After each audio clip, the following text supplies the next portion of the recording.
Every civilization on Earth figured out fire. The question is, what they did next, what they put on it, and what they didn't. What wood they burned, how long they waited, whether cooking was something one person did alone in the back or something 12 people did together over 3 hours while talking. The answers are all different. The impulse is universal. The last act was one country arguing with itself, Texas against Kansas City, Eastern North Carolina against Lexington, Memphis wet against Memphis dry. The rest of the world didn't wait for them to settle it. Argentina, where the asado is not a cooking method, it is a social contract. You invite people, someone tends the fire, nobody eats until the fire says so. The parrilla, the Argentine grill, is a horizontal grate set low over the coals, built for wood or charcoal, never gas. Gas is not asado. Gas is something faster, something easier, something that is not the point. The wood burns down to coals over the first hour, the coals go under the grate, the meat goes on flat, low and slow, over a fire that took longer to build than it will take to eat the meal. A proper asado runs 3 to 4 hours from first fire to first plate. The fire is the host. The person tending it is the asador, and the role carries real responsibility. You do not walk away from the fire. You do not rush the fire. The fire tells you when it is ready, and the asador reads it for the table. No one eats early. The cuts are different from what an American expects at a grill. Asado de tira, short ribs cut thin across the bone rather than between the bones, so each piece is a long strip of meat with several small cross-sections of rib running through it. Vacío, flank steak, fatty and loose-grained, one of the most valued cuts in Argentina and almost unknown in the United States. Entraña, skirt steak. Mollejas, sweetbreads, the thymus gland, grilled until the outside crisps and the inside stays soft. Morcilla, blood sausage, goes on first because it takes the least time and disappears the fastest. A full asado works through the animal in sequence over several hours. The people who arrive on time get the better cuts. Arriving late is its own statement. Argentina has more cattle per capita than almost any country on Earth. The Pampas, the grasslands that stretch across the center of the country, is one of the most productive cattle-raising regions in the world. Those cattle were not always there. Spanish colonizers introduced European livestock to the Rio de la Plata region in the 16th century, and the Pampas proved ideal. Vast grasslands with no natural predators. By the 18th century, the herds had gone feral and numbered in the tens of millions. The gauchos, skilled horsemen who lived among the wild herds across the Argentine and Uruguayan plains in the 18th and 19th centuries, cooked what they killed over an open fire with no kitchen, no table, and no seasoning beyond salt. That is the asado at its foundation. An Argentine who is middle class eats beef the way an American eats chicken. It is not a luxury, it is just what you eat. The asado is what you do on a weekend, not for a birthday, not for a holiday. It is the reason to look forward to the weekend. Brazil and Argentina share the same foundation. Gaucho culture, the same pampas grasslands, the same cattle, the same coarse salt and fire. What diverged was the method. Argentina put the meat horizontal on a grate. Brazil's gauchos put it on skewers, trail food, a chunk of meat on a stick over the fire, no table required. What that became is what Americans know as a Brazilian steakhouse, a server walking the room with a sword-length skewer, slicing off whatever you want. The gaucho campfire industrialized. The cut that defines Brazilian churrasco is picanha, the cap of the rump, a triangular muscle covered with a thick fat cap that bastes the meat as it rotates over the fire. Picanha barely exists in American butcher shops. American butchers cut through it when breaking down sirloin and rump roast. The muscle gets divided between other cuts without anyone setting it aside as its own thing. In Brazil, it is the most prized piece of the animal. The fat cap stays on. The skewer goes through in a C shape so the fat faces the heat. You eat it with coarse salt and nothing else. The argument that any sauce improves picanha is not an argument that gets taken seriously in Brazil. What Brazil has built its grill culture around for generations, America is only now figuring out. Picanha started appearing on menus and in American butcher cases within the last few years, not because the cut changed, but because enough people ate it at a churrascaria and asked where they could buy it themselves. Across the continent, Peru's version starts the same way, skewered meat over fire. The Andes had been doing that with llama and alpaca for centuries before the Spanish arrived. What colonization changed was the animal. Spanish colonizers introduced cattle to Peru's coast and kept the prime cuts for themselves on the haciendas outside Lima. The heart, the liver, the organs, the parts that had no value in the colonial household went to the Africans brought to Peru as enslaved workers. They took beef heart, marinated it in ají panca and the garlic and vinegar the Spanish had introduced, and grilled it on skewers over charcoal. The method was Andean, the animal was colonial. The cut was what nobody else wanted. Anticuchos, beef heart on skewers, is the result. 400 years of street food built on the part of the cow the colonizers threw away. Mexico has two distinct traditions. Barbacoa, which is where the word barbecue comes from, is the technique. Whole animal or specific cuts wrapped in Maggi leaves, placed in a pit lined with coals, sealed with earth overnight. The word itself is a Taíno word from the Caribbean, meaning an above-ground rack for drying and smoking, that the Spanish carried to Mexico and applied to something completely different, underground pit cooking. The methods share nothing except the name. What changed was the animal. Pre-colonial barbacoa used turkey, deer, and rabbit. After the Spanish introduced livestock, it became lamb, goat, and beef. The pit stayed. Everything that went into it changed. What comes out in the morning goes in the taco. Beef cheeks, lamb head, the cuts that take the longest to surrender. The second tradition is al pastor, pork on a vertical trompo spit, marinated in achiote and dried chilies, with a pineapple on top that bastes the meat as it rotates slowly. Al pastor looks like shawarma because it is shawarma. Lebanese immigrants arrived in Mexico in the early 20th century and brought the vertical rotisserie with them. Mexican cooks took the method, kept the spit, and changed everything else. The lamb became pork. The Middle Eastern spices became achiote and guajillo. The pineapple arrived from somewhere and stayed. It is not decoration. The acid in the pineapple breaks down the pork as it rotates, and the juice bastes the outer layer as it chars. It is doing real work.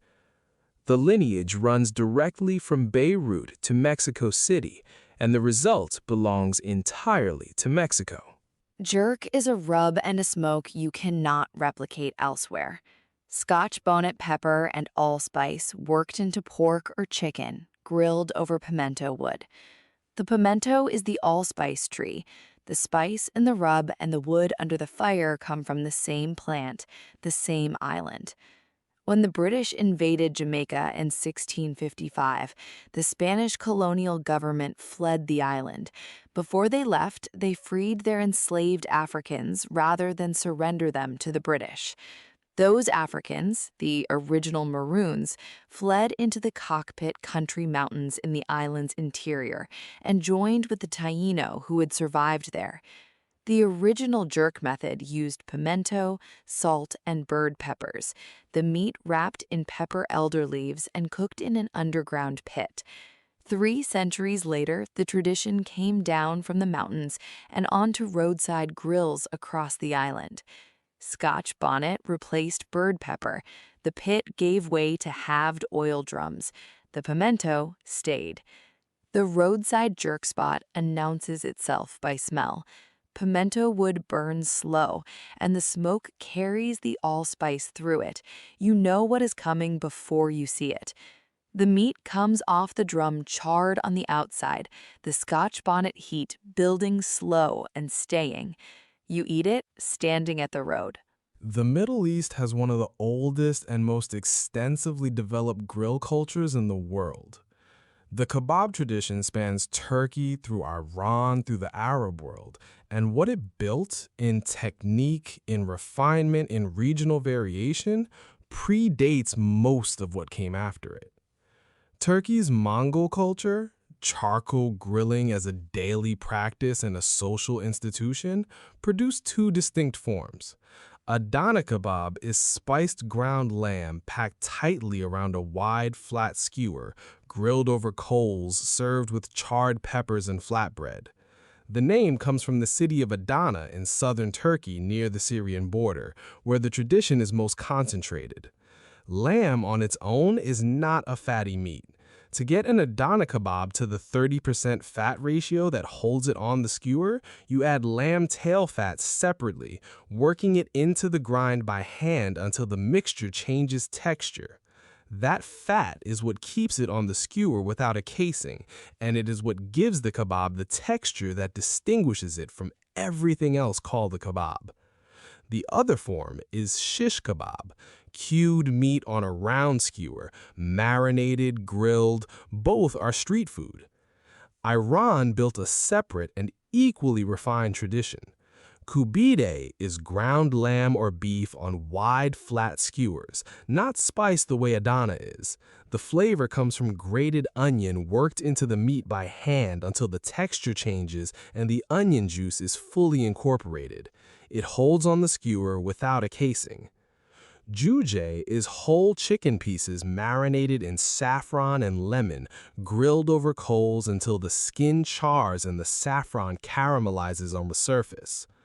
Persian kebab is restrained in the same way Central Texas barbecue is restrained. The technique is the point.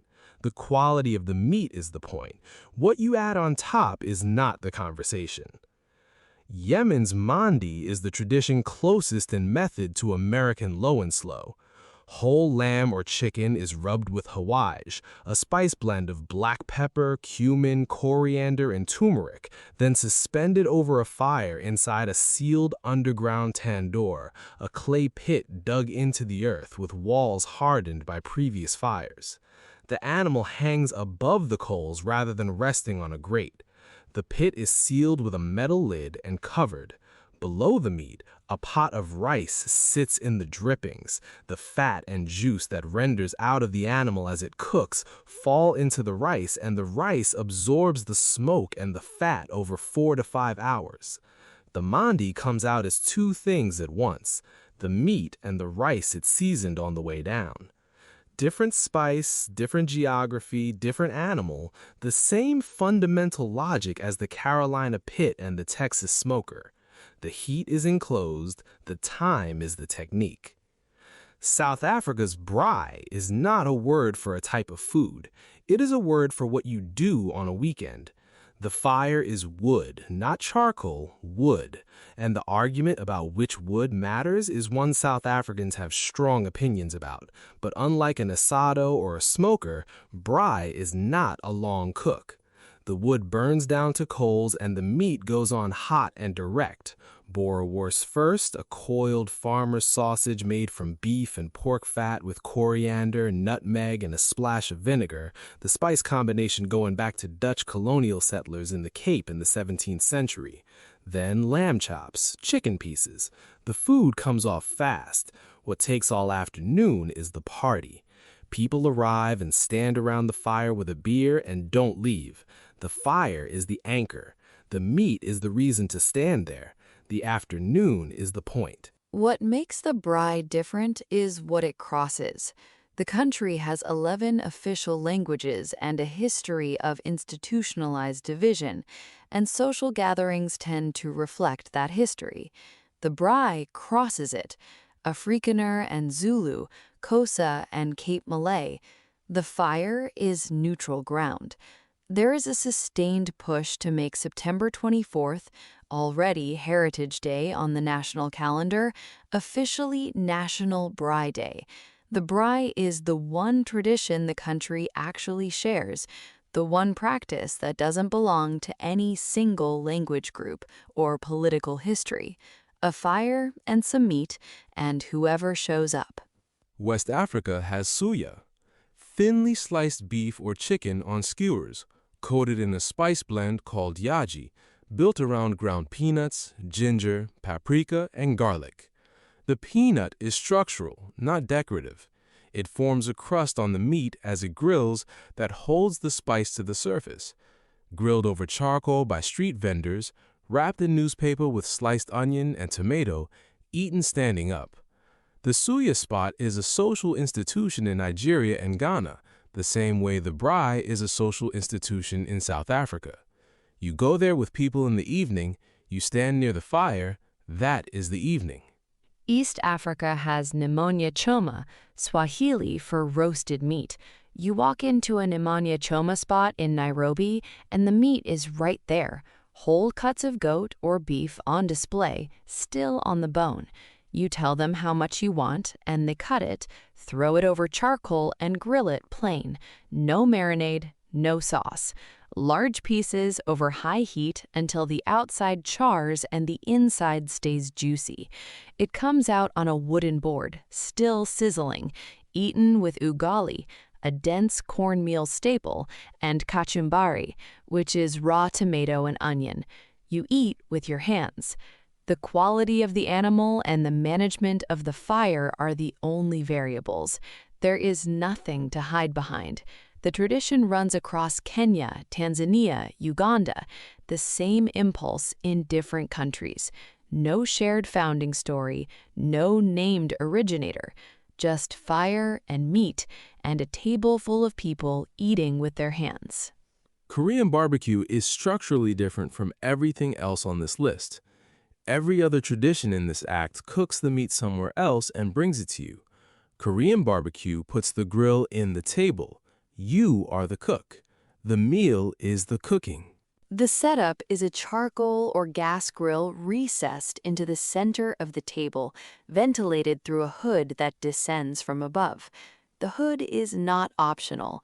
Early Korean barbecue restaurants used charcoal without adequate ventilation, and the smoke was serious. The recessed grill and the overhead ventilation were built to solve that problem. The meat arrives raw. Galbi, short ribs, come marinated in soy sauce, sesame oil, garlic, and Asian pear. The pear is not for flavor. The enzymes in Asian pear break down muscle protein and tenderize the meat in a way that vinegar or salt brine cannot. Samgyeopsal is thick-cut pork belly, unmarinated, cooked plain on the grate. No marinade, no sauce going in, nothing to hide behind. You grill it yourself, cut it with scissors as it cooks into pieces small enough to wrap, pull them into lettuce with fermented soybean paste and sliced raw garlic. In Korea, scissors are a legitimate kitchen tool, not an improvisation.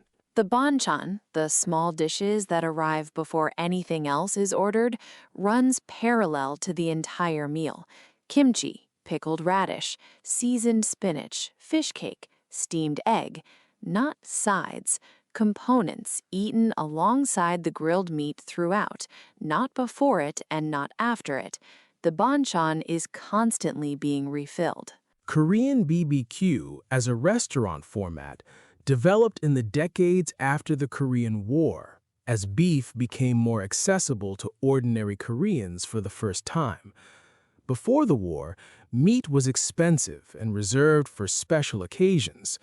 The economic recovery of the 1960s and 1970s brought beef into regular life, and the BBQ restaurant format, which democratized the special occasion experience into something you could do on a Tuesday, grew with it. The tradition traveled with the Korean diaspora, concentrated first in Los Angeles, where Koreatown built the most dense Korean BBQ restaurant culture outside Korea itself, and then spread into mainstream American food culture. The cooking gives you something to do with your hands for the first hour while you talk. Nobody is waiting to be served. Nobody is watching a screen. You are managing a small fire in the middle of the table, and the meal builds slowly, and the conversation happens around it the same way it happens around every fire in this act. The table is the pit. The scissors are the knife. The banchan is the sauce. Mongolia's BBQ tradition is not what the restaurant chain implies. The circular iron griddle stir-fry format that operates under the name Mongolian BBQ in American strip malls was invented in Taiwan in the 1950s by a restaurateur named Wu Zhaonan. He named it for marketing purposes. It has no connection to Mongolia, to Mongolian food, or to how Mongolians cook anything. What Mongolia actually has is Khorkhog, and the method is unlike anything else on this list. Khorkhog starts with a fire. Smooth river stones, dense enough to hold heat without cracking under thermal stress, go into the fire until they are white hot. The stones come out and go inside a sealed metal container, or in its more traditional form, inside the cleaned body cavity of the animal itself, a whole goat or marmot, the cavity packed with hot stones, water, wild onion, and sometimes salt, then sealed at both ends. The heat source is inside the meat, not outside it. The animal cooks from the interior outward. It is a nomadic method. The Mongolian steppe has no permanent infrastructure, no pit dug into one location, no smokehouse, no fixed grill. The people move with the animals. The cooking method moves with the people. All you need is a fire, stones from any riverbed, and the animal. When it is done, the stones come out dark and smooth and still too hot to hold, and passing them between your palms is considered good luck. The heat moves through everyone at the table before the meal begins. The bulldog variation, cooking a whole marmot this way, the fur singed off over flame first, the body cavity sealed with the hot stones inside, is the same method applied to a smaller animal in a more extreme form. Same logic. The fire goes in. China has two separate traditions worth naming. Char siu, Cantonese barbecue pork, marinated in hoisin, soy, honey, and five-spice, hung on hooks in a hot oven and roasted until the surface lacquers dark, is the backbone of the Cantonese roast meat shop tradition. Shu mai, char siu, roast duck, crispy pork belly, all hanging in the window, sold by weight and taken home in a bag. A centuries-old institution that spread wherever Cantonese immigrants went. Char is something else entirely. Xinjiang lamb skewers, heavy with cumin and dried chili, charcoal grilled from Uyghur cuisine in China's northwest, now street food across the whole country. Two traditions, same country, no shared lineage, no connection to each other except meat and fire. Eastern Europe has shashlik, marinated pork or lamb on metal skewers over charcoal, the defining outdoor cooking tradition across Russia and the former Soviet states. The tradition came from the Caucasus, the grilling cultures of Georgia, Armenia, and Azerbaijan. It did not reach Moscow until the late 19th century, carried there by Russian soldiers returning from the Caucasian military campaigns that ran from 1817 to 1864. By the time the Soviet Union formed, shashlik was already an established Russian institution. What the Soviet system did was democratize it. The dacha, the country house that Soviet families eventually gained access to, became the natural home for the weekend shashlik, and the tradition spread from the cities into every family. The pork marinates overnight in vinegar or sparkling water or kefir, depending on who taught you. The charcoal goes in a long, narrow metal brazier called a mangal. Whoever owns the good mangal tends the fire. Every Russian has a shashlik story the way every American has a cookout memory. The weekend, the smoke, the waiting, the argument about whether the meat is done. Wait, we haven't mentioned Europe. Europe has exceptions. Sardinia has porcedo, suckling pig on a spit over myrtle wood, the wood so specific to the tradition that when the recipe moves, the wood argument moves with it. In Bordeaux and the Languedoc, there is a genuine local practice of grilling steak over vine cuttings. The prunings from the vineyard go under the grate, the smoke distinct to the region. But these are footnotes. Sardinia is an island. The Bordeaux grill tradition covers a narrow strip of southwest France. The rest of France went a different direction. So did Italy. So did most of Western Europe. The same cheap, tough cuts that the rest of the world solved with fire and thyme and smoke, Western Europe solved with a pot and liquid. Coq au vin, old rooster, nearly inedible at high heat, braised in red wine for hours until it surrenders. Cassoulet, duck confit, pork sausage, white beans, a dish that takes days and tastes like it. Shepherd's pie, the lamb that didn't sell, mashed potato on top, into the oven. Boeuf bourguignon, osso buco, pot-au-feu, French dishes, Italian dishes. The problem is identical to every other tradition in this act: the cheap cut, the long time, the patience. The answer is completely different. Every one of those dishes is barbecue with a lid on it and liquid added. The fire went under a pot instead of under the meat, and a whole culinary tradition followed. Every civilization figured out fire. Most of them pointed it at a piece of meat and waited. Europe, mostly, made a stew. The asado in the Pampas, the braai in Johannesburg, the Mongol in Istanbul, the mandi pit in Sana'a, the Khorkhog stones passed around a table on the Mongolian steppe, the same picture from every angle. An animal, a fire, time, people standing near the heat waiting for something to be ready.